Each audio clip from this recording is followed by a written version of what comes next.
Noong unang panahon, ang buto ng kasoy ay nasa loob pa ng prutas. Ligtas ito at protektado, ngunit sa kabila nito, punong-puno ng reklamo ang maliit na buto dahil sa kadilimang bumabalot sa kanya. Isang gabi, nagdaos ng isang malaking pista ang ada ng kagubatan. Masayang-masaya ang lahat. Nagliliwanag ang mga alitaptap at nagsasayawan ang mga hayop at halaman.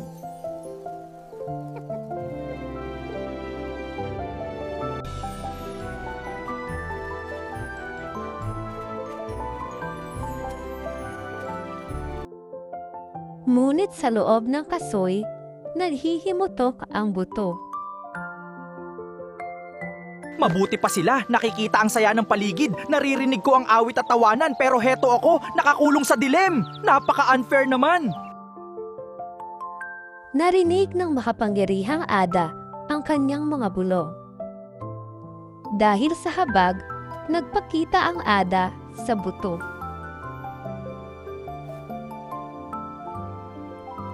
Gusto kong maging maligaya ka, maliit na buto.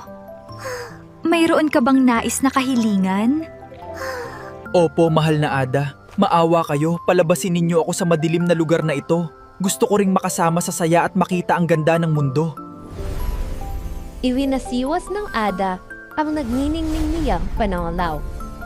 Sa isang iglap, himalang nakalabas ang buto at napunta sa ilalim ng prutas. Manghang-mangha siya sa nakita. Napanood niya ang pag-indak ng elepante at ang pagkumpas ng mga kawayan.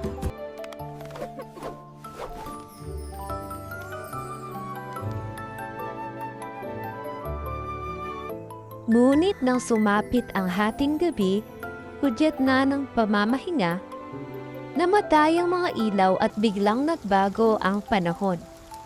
Kumulog ng malakas at gumuhit ang matalim na kidlat sa langit. Ano ito? Bakit biglang nagdilim? Parang may masamang mangyayari.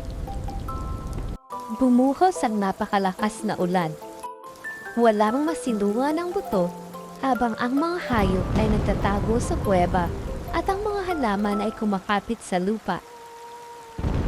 Nanginig sa takot at ginaw ang maliit na buto. Mahal na Ada, nagkakamali po ako. Ibalik ninyo ako sa loob. Mamamatak ako rito sa sobrang lamig at ingay ng kulog. Ayoko na sa labas. Ngunit hindi sumagot ang ada. Bilang parusa sa kanyang hindi pagiging kontento sa ligtas na kalagayan, hinayaan siyang manatili sa labas. Mula noon, ang buto ng kasoy ay nanatili na sa dulo ng prutas. Isang paalala na ang paghahangad ng higit sa kailangan ay minsay nagdadala sa atin ng kapahamakan.